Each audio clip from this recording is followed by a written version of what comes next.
नमस्कार दोस्तों, स्वागत है आपका फार्मर ओक्स के यूट्यूब एजुकेशनल चैनल में। आज के वीडियो लेक्चर में हम डिटेल में स्टडी करेंगे कि पटाखे से जलने पर हम किस तरह से उपचार कर सकते हैं, बर्निंग की ट्रीटमेंट कैसे हो सकती है। तो डिटेल में सीखते हैं आज के लेक्चर में और जानते हैं कि किस तरह से हम उसका उपचार कर सकते हैं, कैसे यह कंडीशन को हम मैनेज कर सकते हैं और जानेंगे अलग अलग ऑप्शंस कि किस तरह से हम दवाई या जो प्रिस्क्राइब कर सकते हैं। तो डिटेल में सीखते हैं आज के लेक्चर में और जानते हैं बर्निंग के ट्रीटमेंट के बारे में। तो जहाँ पे हम सीखेंगे बेसिक उसके बारे में, उसके सिम्टम्स वगैरह क्या होते हैं, ट्रीटमेंट के क्या अलग अलग ऑप्शन है और कौन से मेडिसिन वगैरह हम प्रिस्क्राइब कर सकते हैं।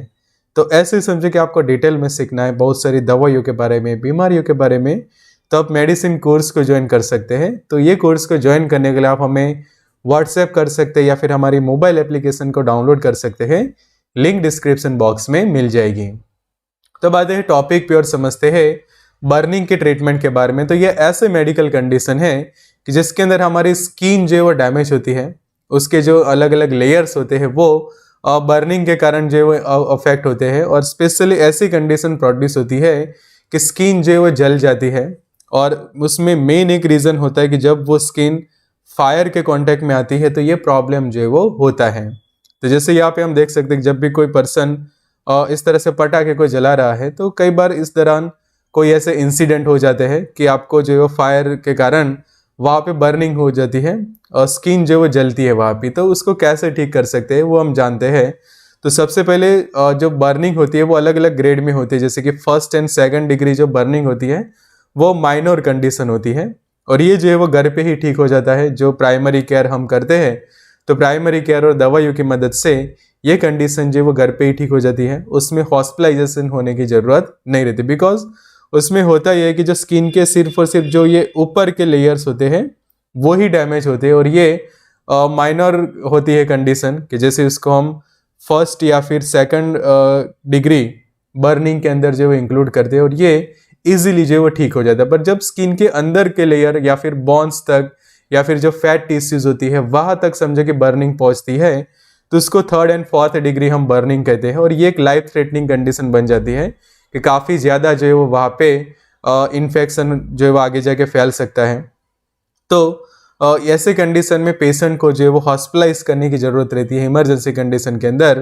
तो डायग्रामेटिकली आप देखोगे तो समझ में आएगा कि इस तरह से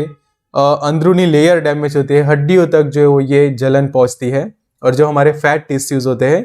वो भी इसके अंदर जो है वो डैमेज होने लगते हैं कि जिसको थर्ड एंड फोर्थ डिग्री हम बर्निंग कहते हैं। पर यहाँ पे जो हमें सीखना है वो है first and second degree burning का, कि जो किस तरह से हम प्राइमरी केयर से ठीक कर सकते हैं। तो उसके सिम्टम सबसे पहले आप देखो तो पहला सिम्टम जो डेवलप होता है किस तरह से स्किन जो है वो आपकी रेड होने लगती है, रेडनेस देखने को मिलता है स्किन के ऊपर और वहाँ पे सूजन आ जाती है। तो ये पहला सिम्टम है उसके अंदर। सेकंड सिम्टम हम देखें तो स्किन इस तरह से होने लगती है कि जिसको हम कहते हैं कि सफ़ेद या फिर धब्बेदार त्वचा हो जाना। किस तरह से ये सफ़ेद कलर का पोर्शन डेवलप होता है, कई बार वहाँ पे इस तरह से जो पानी भी आने लगता है ऐसा आपको देखने को मिलता है। थोड़ी बहुत जो है वो स्किन रेड या फिर सफ़ेद जो है वो देखने को मिलती है। तीसरा हम एक सिम्टम देखें तो इस तरह से ब्लिस्टर्स डेवलप हो जाते हैं स्किन के ऊपर, जिसको हम कहते हैं कि फफोले जो है वहाँ पे विकसित हो रहे हैं। फिर चौथा सिम्टम हम देखें तो जहाँ पे आपको ये बर्निंग होती है वहाँ पे स्किन जो है आपके जलने लगती है, काफ़ी जलन आपको फील होता है और उसके कारण जो वो काफ़ी दर्द होता है, पेन होता है अफेक्टेड एरिया के अंदर। तो अब बात ये आती है कि ये कंडीशन को हम कैसे ठीक कर सकते हैं, कैसे हम उसका उपचार कर सकते हैं। तो जब भी किसी को बर्निंग होता है तो सबसे पहला ऑप्शन जो यहाँ पे बनता है वो रहता है कि वहाँ पे इस तरह से आपको जो वो ठंडा पानी डालना चाहिए। पर ठंडे पानी में ध्यान ये रखना है कि बर्फ़ का पानी नहीं लेना है। जो नॉर्मल पानी होता है कि जो नल से आता है वो पानी आपको लेना है और वो ना ज़्यादा गर्म होना चाहिए और ना बहुत ज़्यादा ठंडा, मीडियम जो पानी होता है वो आपको लेना है और वो मिनिमम 15 या 20 मिनट तक वो पानी जो है वो वहाँ पे डालना रहता है। सेकंड समझे कि ये कंप्लीट कर लो और उसके बाद समझे कि किसी को पैर में ये प्रॉब्लम हुआ है तो आपको जो है वो पैर जो तुरंत ठंडे पानी के अंदर डुबो देने चाहिए कि जिससे काफ़ी ज़्यादा आपको राहत मिले। और ये भी सेम 15-20 मिनट तक रिपीट करना है कि अगर इस तरह से बर्निंग जो आपके पैर में हुई है। सेकंड ऑप्शन यहाँ पे ये बनता है कि कोल्ड कंप्रेशन थेरापी का, किस तरह से बर्फ़ भरने की एक थैली आती है जिसके अंदर आपको जो वो बर्फ़ अच्छे से फिल करके कोल्ड कंप्रेशन थेरेपी देना है, और ये समझो कि 5-10 मिनट के लिए दी जाती है, और वो आप जो वो हर 2 घंटे पे या फिर 3 घंटे पे ये प्रोसेस रिपीट कर सकते हैं, कि जिससे आपको जो है वो काफ़ी ज़्यादा जो है वो सुकून मिलता है, और जो सूजन आ जाती है स्किन के ऊपर वो धीरे धीरे जो है वो कम होने लगती है। तीसरा ऑप्शन यहाँ पे बनता है कि जो फ्रेश एलोवेरा होता है उसका जेल वहाँ पे आपको लगाना है, पर यहाँ पे ध्यान ये रखना है कि कोई मार्केटेड फॉर्मुलेशन यूज़ नहीं करना है। फ्रेश जो एलोवेरा होते हैं वो आपको लाने हैं और उसको इस तरह से कट करना है, और कट करने के बाद उसका ये जो पल्प आता है या फिर उसकी जो जेल निकलती है वो डायरेक्टली जहाँ पे जलन हुई है वहाँ पे जो है वो लगाना होता है। चौथा ऑप्शन बनता है कि आप जो है वहाँ पे हनी, जिसको हम शहद कहते हैं, वो भी टॉपिकली लगा सकते हैं, बिकॉज शहद के पास एक एंटी इन्फ्लेमेटरी प्रॉपर्टी रहती है, एंटी बैक्टीरियल एक नेचुरल प्रॉपर्टीज है कि जिसके कारण ये सूजन कम करती है, दर्द कम करती है और आपको काफ़ी ज़्यादा जो है वो सुकून देती है। पांचवा ऑप्शन बनता है लवेंडर के ऑयल का, कि इसके पास भी सेम प्रॉपर्टीज है, anti inflammatory property, anti bacterial की, जिसके कारण जो है वो काफ़ी ज़्यादा राहत रहती है बर्निंग के केसेस के अंदर। फिर छठा ऑप्शन बनता है कि जो तुलसी का रस लगाने का, कि जो तुलसी के लीफ वगैरह आप लेकर आओ, उसके पत्ते तोड़ के लाना है और फिर उसका जो इस तरह से रस बनाना है, और वो जो रस होता है, जो जूस होता है, वो डायरेक्टली अफेक्टेड एरिया के अंदर लगाना होता है। पर यहाँ पे कुछ सावधानियां ये रखनी है कि जो ये ब्लिस्टर डेवलप होता है उसको जो है वो आपको फोड़ना नहीं है। कई बार लोग क्या करते हैं, पिन वगैरह को लेके वो ब्लिस्टर को जो है वो फोड़ देते हैं, पर ये कंडीशन आपको जो है वो नहीं करनी है, बिकॉज ऐसा करने से इन्फेक्शन कई बार और ज़्यादा बढ़ जाता है, तो ये एक ध्यान रखना है। फिर जो बर्फ़ होता है वो भी डायरेक्टली आपको वहाँ पे नहीं लगानी है। उसी तरह से जो कॉटन होता है वो भी जलने वाली स्किन के ऊपर जो वो नहीं लगाएं, बिकॉज क्या होता है कि कॉटन कई बार वहाँ पे चिपक जाता है और जल्दी से वो निकलता नहीं है और स्किन जो है वो धीरे धीरे खराब होने लगती है।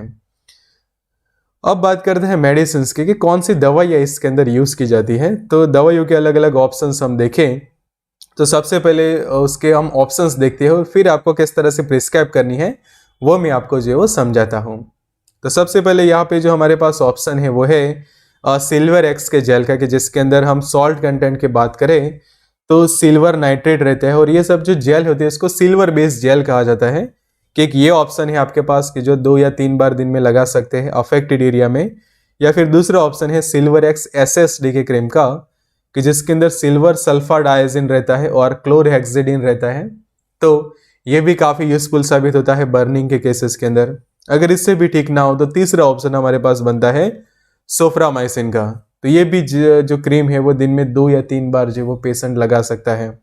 चौथा ऑप्शन बनता है मेगा हिल के जेल का, कि जिसके अंदर मेन सॉल्ट कंटेंट की हम बात करें तो एमरफस हाइड्रोजेल रहती है ये, कि स्पेशली कॉलोइडल सिल्वर रहता है उसके अंदर, कि जो हम बात करें कि सिल्वर बेस्ड जेल की, तो ये भी एक काफ़ी अच्छा ऑप्शन बनता है। फिर हिमालय का एंटीसेप्टिक क्रीम आता है, कि जो हर्बल इंग्रेडिएंट्स के साथ होता है, तो ये भी पेशेंट जो वो अप्लाई कर सकते हैं। अगर आगे के मेडिकेशन से ठीक नहीं हो रहा तो ये भी एक ऑप्शन रहता है आपके पास। छठा ऑप्शन हम देखिए एंटीबायोटिक के क्रीम एंड ऑइंटमेंट्स का, तो उसके अंदर ये नियोस्पोरिन काफ़ी अच्छा एक ऑप्शन बनता है, कि जिसके अंदर नियोमाइसिन रहता है, पॉलीमिक्सिन रहता है, बेसिट्रासिन रहता है, कि ये भी जो है वो पेशेंट लगा सकता है। फिर पोविडोन आयोडीन के जो ऑइंटमेंट है वो भी यूज़ किया जा सकता है, कि अगर इन्फेक्शन हो रहा है, वहाँ पे पस फॉर्मेशन जैसा फील हो रहा है, तो तुरंत ये एंटीबायोटिक क्रीम या फिर ऑइंटमेंट्स जो वो लगाने चाहिए। उन्हीं के पाउडर्स भी अवेलेबल थे, जैसे कि यहाँ पे सिप्लाडिन करके पोविडोन आयोडीन का ऑइंटमेंट के ऑप्शन में उसका पाउडर भी अवेलेबल है, या फिर बीटाडिन का जो पाउडर आता है, कि जिसके अंदर पोविडोन आयोडीन जो है वो 5% जितना रहता है। तो जहाँ पे जलन होती है वहाँ पे जस्ट थोड़ा सा पाउडर जो है वो ये स्प्रिंकल करना होता है, वहाँ पे आप अपना हाथ जो है वो कभी भी ना लगाएं। 9th ऑप्शन देखें तो उसी में नियोस्पोरिन का पाउडर रहता है, या फिर नेबासल्फ करके एक पाउडर है, तो ये भी एंटीबायोटिक का ही पाउडर है, कि जो पेशेंट जो वो लगा सकते हैं। 10वां ऑप्शन हम देखें तो ओरल टैबलेट्स का है, कि अगर समझो कि पस फॉर्मेशन हो रही है या फिर उसको प्रिवेंट करनी है, तो उसके लिए एंटीबायोटिक्स के अंदर क्लेवम 625 का जो टैबलेट है, कि जिसके अंदर एमोक्सिसिलिन और पोटेशियम क्लेवुलेनेट है, तो एक टैबलेट दिन में 1 बार या फिर दिन में 2 बार जो वो पेशेंट खा सकता है। और ध्यान ये रखना है कि 2 टैबलेट्स के बीच में एटलीस्ट 6 से 8 घंटे का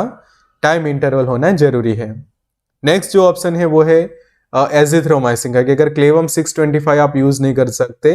तो दूसरा ऑप्शन है एजिथ्रोमाइसिन का, कि जो एक टैबलेट दिन में एक ही बार लेनी होती है और इसका कोर्स रहता है 3 दिन का। इसीलिए आप देखो तो टैबलेट्स भी आपके ब्लिस्टर के अंदर सिर्फ 3 ही टैबलेट आती है उसके पैकिंग में। नेक्स्ट ऑप्शन है टैक्सिम OCV 200 का, कि अगर कोई एजिथ्रोमाइसिन भी नहीं ले पाता, उसका रेजिस्टेंस है बॉडी के अंदर, तो सेफिक्सिम का ऑप्शन रहता है सेफालोस्पोरिन एंटीबायोटिक्स में से। और ये टैबलेट दिन में एक बार या फिर दिन में 2 बार जो वो पेशेंट ले सकता है, और ये खासकर आपको 3 दिन तक ही लेना है, ज़्यादा दिन तक लेने की ज़रूरत नहीं रहती बर्निंग के केसेस के अंदर। फिर अगर टैबलेट्स कोई पेशेंट नहीं ले पा रहा, काफ़ी ज़्यादा जलन है, तो उस वक्त तो समझो कि उसको IV ट्रीटमेंट देनी है। तो IV फ्लूइड्स के अंदर मिक्स करके ये ऑगमेंटिन का इंजेक्शन जो उसको लगाया जा सकता है, कि जिसका डोज रहता है 0.25 से लेकर 1 ग्राम, वो भी दिन में 3 बार सिर्फ और सिर्फ IV से ही उसको दिया जाता है। जो IV फ्लूइड्स होते हैं उसमें डाइल्यूट करके ये इंजेक्शन लगाया जाता है। फिर वो भी नहीं ले पाता कोई ऑगमेंटिन, तो उसके पास दूसरा ऑप्शन है सुफासेप के जो इंजेक्शन का, कि जिसके अंदर सीफिरोक्साइम सोडियम रहता है सॉल्ट कंटेंट के अंदर, और उसके डोज की हम बात करें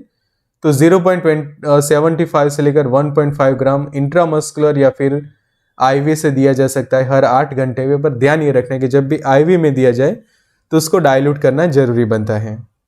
आगे ऑप्शन है कि अगर पेशेंट को पेन हो रहा है, दर्द वगैरह हो रहा है, तो उस वक्त आइबोजेसिक प्लस करके जो टैबलेट्स आते हैं, जिसके अंदर आइबुप्रोफेन भी है और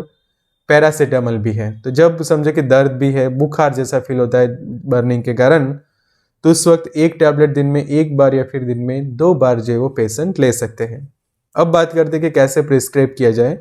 तो एक जो सिल्वर बेस क्रीम है वो कंपलसरी पेशेंट को प्रिस्क्राइब करनी रहती है, कि जो फर्स्ट वीक होता है बर्निंग का, तो वो वीक दौरान सिर्फ और सिर्फ ये ही क्रीम जो वो अप्लाई करनी चाहिए दिन में 2 या फिर दिन में 3 बार। एक वीक के बाद समझो कि ऐसा फील हो रहा है कि शायद वहाँ पे पस फॉर्मेशन होगी, स्किन में इन्फेक्शन जैसा आपको शायद फील हो रहा है, तो फिर सेकंड वीक में ये लगाना काफ़ी ज़रूरी बनता है, कि जो हमने एंटीबायोटिक के जेल या क्रीम वगैरह डिस्कस किए, उसके पाउडर डिस्कस किए, तो वो लगाने चाहिए। जब तक प्रॉपर स्किन हीलिंग नहीं होती तब तक ये एंटीबायोटिक आपको लेने चाहिए। और ज़रूरत पड़ने पर ओरल एंटीबायोटिक 3 दिन तक पेशेंट ले सकता है, कि जो हमने अलग अलग टैबलेट्स डिस्कस किए। और टैबलेट नहीं ले पाता तो IV या फिर IM इंजेक्शन का भी ऑप्शन रहता है। और ऑप्शनल एक है कि आइबुजेसिक प्लस की, जो हमने बात की कि फीवर है, दर्द काफ़ी रहता है और वो पेशेंट टॉलरेट नहीं कर पाता, तो ये टैबलेट जो ऑप्शनली वो ले सकता है। तो ऐसे ही डिटेल में सीखना है आपको बहुत सारी दवाइयों के बारे में, बीमारियों के बारे में, तो मेडिसिन कोर्स को आप ज्वाइन कर सकते हैं। और ये हमारे वीडियो को भी अलग अलग व्हाट्सएप ग्रुप्स के अंदर आप जरूर से शेयर करें। तो मेडिसिन कोर्स को ज्वाइन करने के लिए आप हमें व्हाट्सएप कर सकते हैं या फिर हमारी मोबाइल एप्लीकेशन को डाउनलोड कर सकते हैं, लिंक डिस्क्रिप्शन बॉक्स में मिल जाएगी। So good luck and all the best.